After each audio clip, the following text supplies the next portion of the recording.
ইনশাআল্লাহ আগামী 10 বছরের মধ্যে শুধু এফসি না আমরা ওয়ার্ল্ড কাপও কোয়ালিফাই করতে পারবো ইনশাআল্লাহ। ফুটবলের জন্য কোনো মাঠের কোনো আমরা ইতিমধ্যে পূর্বাঞ্চলে আমাদেরকে 100 একর জায়গা দেওয়ার জন্য আমরা প্ল্যান করছি 50,000 ধারণ ক্ষমতা সম্পন্ন। আমিও বলতে চাই যে we are focusing to be in the world cup. Tri nation series চলছে, কমলাপুরেও সিরিজ চলছে, এই জন্য আমরা এখানে আসলাম। বাট এখানে পরিবেশটাও ভালো, ক্রাউড নেই আশেপাশে, খোলামেলা জায়গার মধ্যে। আপনারা জানেন যে আমাদের এটা ডিপ্লোম্যাটদের সাথে থার্ড ম্যাচ। এটা প্রথম উদ্দেশ্যটা ছিল কূটনৈতিকদের সাথে অন্তর্বর্তীকালীন সরকারের একটা অফিসের বাইরেও একটা সুন্দর সম্পর্ক আমরা বাইলেটারাল করে থাকি, বাট এর বাইরেও একটা বাইলেটারাল ম্যাচ বা সিরিজ করা। তো আমাদের টিম ভালো খেলেছে, কিন্তু টাইব্রেকারে আনলাকিলি আমরা হেরেছি যদিও। তবে আমি মনে করি যে কোনো সরকারই থাকুক, এই ধরনের ডিপ্লোম্যাটদের সাথে হতে পারে, কর্পোরেটদের সাথে হতে পারে, তারপরে পলিটিক্যাল পার্টিগুলোর মধ্যেও আমার মনে হয় যে ফ্রেন্ডলি ম্যাচ যে কোনো স্পোর্টসের এটা হতে পারে। এটা হলে আমাদের মধ্যে যে সম্প্রীতি এবং একটা সুন্দর বোঝাপড়া থাকা, এবং রাজনীতির মাঠে যেটাই থাক বা বাইরে যেই পরিস্থিতি থাক, অ্যাটলিস্ট নিজেদের মধ্যে একটা গুড আন্ডারস্ট্যান্ডিং থাকার পরিবেশটা তৈরি হয়। তো এই পরিবেশটা থাকা প্রয়োজন আর কি।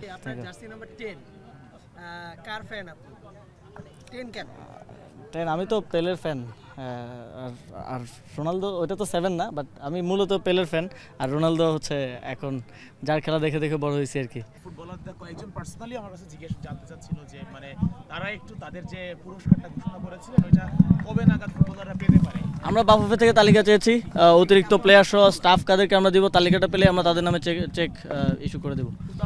হ্যাঁ, খুব দ্রুত হয়ে যাবে, বাফুফের তালিকাটা দিলে অবশ্যই থাকবে। আমাদের সময় যারাই ইন্টারন্যাশনাল পদক নিয়ে আসতে দেশের জন্য তাদেরকে আমরা একটা ইনসেন্টিভ দিচ্ছি, তাদেরকে একটু স্পিরিট দেওয়ার জন্য, সামনে আরও হার্ডওয়ার্ক করার জন্য। তো এটা অবশ্যই থাকবে। একটা প্রশ্ন করতে চাই, বিএনপির চেয়ারপারসন তিনি অসুস্থ, হসপিটালে ভর্তি আছেন, আপনি খেলতে এসেছেন, তাকে দেখতে যাওয়ার কোনো ইচ্ছা আছে? আমি এই সময় নিয়েছি, আজকে রাতে যাওয়ার কথা। এই বছরটা কিভাবে মূল্যায়ন করবেন? বছরটা সুন্দর শেষ হচ্ছে, আমাদের খুব ভালো ফুটবল ছিল, সব মিলিয়ে আপনারও দায়িত্ব ছিল, সব মিলিয়ে আসলে বছরটা কি চ্যালেঞ্জ ছিল বা কিভাবে একটু যদি মূল্যায়ন করতেন?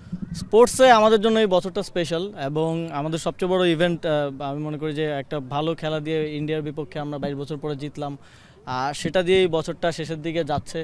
এবং আজকে থেকে 1 বছর পেছনে যদি দেখেন আপনি, আমরা ফুটবলে কোথায় ছিলাম আর আজকে কোথায় আছি, খুব দ্রুত সময়ের মধ্যে। যদিও স্পোর্টসে আমি বারবারই বলি যে খুব তাড়াতাড়ি আসলে স্পোর্টসের পরিবর্তন সম্ভব না। আমরা পলিসি নিয়ে কাজ করতে পারি, লং টার্মে এটার রেজাল্টটা হয়তো আসবে, কিন্তু ফুটবলে হামজা, সৌমিত্রা বাংলাদেশের হয়ে খেলতে আসার কারণে, এবং ওভারঅল দর্শকদের, বাংলাদেশের ফ্যানদের একটা উন্মাদনা এবং তাদের প্লেয়ারদের জন্য এটা স্পিরিট হিসেবে কাজ করেছে। এবং আমরা র্যাঙ্কিংয়েও আগাচ্ছি, এটা আমাদের পেছনের দিকে ছিলাম, আমরা হয়তো 9-10 বছর পরে 3 ধাপ এগোলাম। এবং আমি আশা করছি যে আমাদের এই ধারাবাহিকতা অব্যাহত থাকবে, এবং সামনের দিনে এবার তো আমরা এফসিতে কোয়ালিফাই করতে পারলাম না, ইনশাআল্লাহ আগামী 10 বছরের মধ্যে শুধু এফসি না আমরা ওয়ার্ল্ড কাপও কোয়ালিফাই করতে পারবো। অ্যাথলিটদের নির্বাচনী প্রচারণা করার একটা নিষেধ সতর্ক করেছেন, সেই সতর্কতা যদি কেউ ভাঙে, কেউ যদি সেটা করে, আগামীতে শাস্তি কি হতে পারে? প্রথমত এটা নতুন কিছু না, অলরেডি প্লেয়ারদের যে কন্ট্রাক্ট আছে টিমের সাথে কিংবা বাফুফের সাথে, তারপরে বিসিবির সাথে, সেই কন্ট্রাক্টেই আছে যে তারা কোনো রাজনৈতিক প্রচারণায় কিংবা রাজনীতিতে অংশগ্রহণ করতে পারবে না। আমরা এটা যেহেতু প্র্যাকটিস ছিল না, আগে আমরা দেখেছি গতবার যে প্লেয়ারদেরকে বিভিন্ন জায়গায় রাজনৈতিক প্রচারণায় ব্যবহার করা হয়েছে, এই জন্য প্র্যাকটিসটা যেন ফিরে আসে, এবং সবাই যাতে আমরা রিমাইন্ড করানোর জন্য এই সতর্কবার্তাটা দিয়েছি। অবশ্যই যদি কেউ এটা ভায়োলেট করে, অবশ্যই সেই ফেডারেশন দায়িত্বশীল যারা আছে তাদেরকে আমরা যথাযথ ব্যবস্থা নিতে বলবো। আসলে প্লেয়ারদেরকে আমরা সকল রাজনৈতিক দলাদলি, দেশের ভিতরে যত ধরনের পক্ষ বিপক্ষ আছে এটার ঊর্ধ্বে রাখতে চাই। তারা আমাদের দেশের সবার দেখা যায় মধ্যমণি, এবং সবার একটা আশাকাঙ্ক্ষা তাদের প্রতি থাকে। তাদেরকে এটা রাজনৈতিক সকল ধরনের দলাদলের ঊর্ধ্বে রাখাটা আমাদের উদ্দেশ্য। এবং সাধারণত একজন প্লেয়ার যদি আজকে সাপোজ বিএনপির প্রচারণা করে, কালকে জামাত ক্ষমতা আসলে তার খেলা নিয়ে একটা তৈরি হয়ে যায় ইভেন। তো এই ধরনের বিষয়গুলো থেকে আমরা আমাদের ন্যাশনাল হিরোদের ঊর্ধ্বে রাখতে চাই। ফুটবল নিয়ে এখন যে ক্রেজটা সৃষ্টি হয়েছে, যে ফুটবল খুব দ্রুত আগাচ্ছে, কিন্তু মাঠ আপনি বলছিলেন যে ন্যাশনাল স্টেডিয়ামে আপনি মাঠ পাননি আজকে, তো এরকম তো আসলে অনেক খেলোয়াড়রাও আসলে বা দর্শকরাও আসলে মাঠে সেভাবে ন্যাশনাল স্টেডিয়ামে অনেক টাফ হয়ে যায়। ফুটবলের জন্য কোনো মাঠের কোনো plan? আমরা ইতিমধ্যেই রাজুক সহ ভূমি মন্ত্রণালয়কে আমরা লিখেছি যে পূর্বাঞ্চলে আমাদেরকে 100 একর জায়গা দেওয়ার জন্য আমরা প্ল্যান করছি 50,000 ধারণ ক্ষমতা সম্পন্ন একটা ফুটবল স্টেডিয়াম করার জন্য। যদিও অন্তর্বর্তীকালীন সরকার দায়িত্বে আসার আগে আমাদের ইন্টারন্যাশনাল ম্যাচগুলো এখানে খেলতে হতো, কারণ আমাদের কোনো মাঠ ছিল না। বাট এখন আমাদের 2টা মাঠ আছে, কমলাপুর আমরা তৈরি করেছি, আমরা ন্যাশনাল স্টেডিয়ামটা খুব দ্রুত কাজ শেষ করেছি। তারপরেও আমি মনে করি যে ফুটবলের জন্য এবং ক্রিকেটের জন্য 2টার জন্যই আমরা 45,000 এবং 50,000 ধারণ ক্ষমতার 2টা মাঠ করার জন্য, ক্রিকেটেরটা তো ইতিমধ্যে প্ল্যান আছে, ওইটাকে আমরা রিভাইজ করে কাজ শুরু করার কথা ভাবছি, এবং ফুটবলেরটাও আমরা জমি চেয়েছি।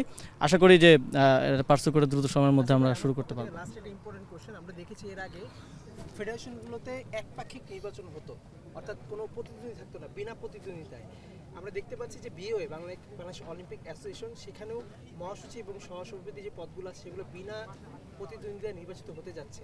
মানে এই যে আবার চর্চাটাকে ফিরলো কিনা, বা আপনি এই জিনিসটা দেখবেন কিনা, কেন অপোনেন্টরা দাঁড়ায় নাই?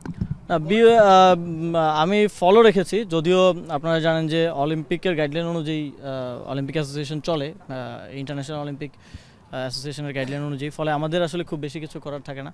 তবে সেখানে আমি এরকম শুনেছি যে অনেককে আসলে প্রার্থী হতে বাধা দেওয়া হয়েছে, যেটা এবার আমাদের বিসিবি বলেন বাফুফে বলেন কোনো নির্বাচনে এই ধরনের অভিযোগটা আসে নাই, সবাই প্রার্থী হয়েছে। আমরা দেখেছি যে মানে ইতিহাসও এত প্রার্থী হয় নাই, এত বেশি প্রার্থী হয়েছে। তো এটা দুঃখজনক আমার মনে হয় যে, এবং ইভেন আমাদের কাছে একটা অভিযোগ এসছে যে কনফ্লিক্ট অফ ইন্টারেস্টের বিষয় আছে, যেহেতু সার্চ কমিটির কয়েকজন ইলেকশন করছেন, যারা আসলে কাউন্সিলর বা কমিটিগুলো ঠিক করলেন তাদের ইলেকশন করাটাই কনফ্লিক্ট অফ ইন্টারেস্ট হয় কিনা। তো সে বিষয়ে আমরা একটা চিঠি দিয়েছি অলিম্পিক অ্যাসোসিয়েশনকে। তবে আমার মনে হয় যারা ইলেক্টেড হয়ে আসছেন তারা যদি ঠিকভাবে রান করতে পারেন, বাংলাদেশের যে অলিম্পিকের একটা গ্যাপ আছে, আমরা অলিম্পিকে এখন পর্যন্ত কোনো মেডেল পাইনি, সেটা যদি ঘোচাতে পারেন, আই থিঙ্ক বিসিবির হাতে তাদের। বাট আমরা এই ক্ষেত্রে নির্দেশনা দিতে পারি, যেমন ইতিমধ্যেই আপনারা জানেন যে বাফুফে এবং বিসিবি উভয়কেই আমরা নারী প্লেয়ারদের স্যালারি বৃদ্ধির জন্য নির্দেশনা দিয়েছিলাম, এবং বিসিবি অলরেডি নারী প্লেয়ারদের ভাতা এবং ট্যুর ফি সমান করে দিয়েছে পুরুষ প্লেয়ারদের সাথে, এবং 35% ইনক্রিমেন্ট দিয়েছে। এবং বাফুফেকে আমরা বলেছি যে নারী প্লেয়ারদের নারী ফুটবলারদের স্যালারিটা অনেক বেশি কম, আমরা 100% ইনক্রিমেন্ট দেওয়ার জন্য বলেছি, এবং এটার জন্য ফান্ডের জন্য ওনারা আমাদেরকে বলেছে, আমরা ফান্ড চেষ্টা করছি বাফুফেকে দেওয়ার। তো আশা করি সামনের দিনে এই সমস্যাগুলো সমাধান হবে, এবং আপনারা দেখেছেন যে অন্তর্বর্তীকালীন সরকার দায়িত্ব নেওয়ার পরে এই ধরনের যেই বিষয়গুলো প্র্যাকটিসগুলো আগে ছিল এগুলোকে আমরা অনেকটা এলিমিনেট করে নিয়ে এসেছি। Thank you. Next questions for Ashik sir. Ashiq ভাই, আমরা শেষ প্রশ্ন, যে ফিফার প্রেসিডেন্ট দেখলাম যে একটা ভিডিও বার্তা দিয়ে কথা বলছিলেন যে বাংলাদেশের জন্য অপেক্ষা করছে। আসলে এই যে আপনার আমলে আসলে বা আপনি দায়িত্ব নেওয়ার পরে আসলে এমন একটি মানে গ্লোবালি আসলে ফুটবলটা, বাংলাদেশের ফুটবলটা ছড়িয়ে যাচ্ছে, এটা কেমন লাগছে? আসলে বাংলাদেশের ফুটবলটা গ্লোবালি সেলিব্রেটেড হচ্ছে বাংলাদেশের ফ্যানদের জন্য, এবং বাংলাদেশের ফ্যানরা তো আমরা দেখি যে হামজা বাংলাদেশে আসার পরে লেস্টার সিটির ফলোয়ার বেড়ে গেছে বাংলাদেশের ফ্যানদের জন্য। তো আমার মনে হয় ফিফা প্রেসিডেন্টের কানেও বাংলাদেশের ফ্যানদের এই উন্মাদনাই এবং বাংলাদেশের টিমের অবশ্যই পারফরমেন্স এটা পৌঁছে দিয়েছে যে বাংলাদেশ এখন ফুটবলে গ্লোবালি ভালো করবে এবং ওয়ার্ল্ড কাপ খেলার মতো পর্যায়ে যেতে পারবে। দ্যাটস ওয়াই হি সেড যে we are waiting for Bangladesh. So ইনশাল্লাহ আমিও বলতে চাই যে we are focusing to be in the world cup. Thank you so thank you much, thank you everyone. Thank you.